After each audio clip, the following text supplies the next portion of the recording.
Hello, just welcome back to the channel. Just a short preview on what's coming up. We have had a huge winter storm today and it's April 8th. So in a couple of days you will see the full video. Just want to show you this part of it. We're opening up a road that was completely covered in snow. There was no chance in hell I could do it with a truck, so we did it with a wheel loader and a V-shaped plow. So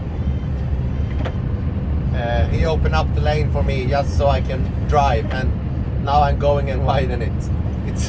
It's so narrow, it's quite funny to drive on, like a bicycle lane or something like that, and it's a lot of snow on it. So stay tuned.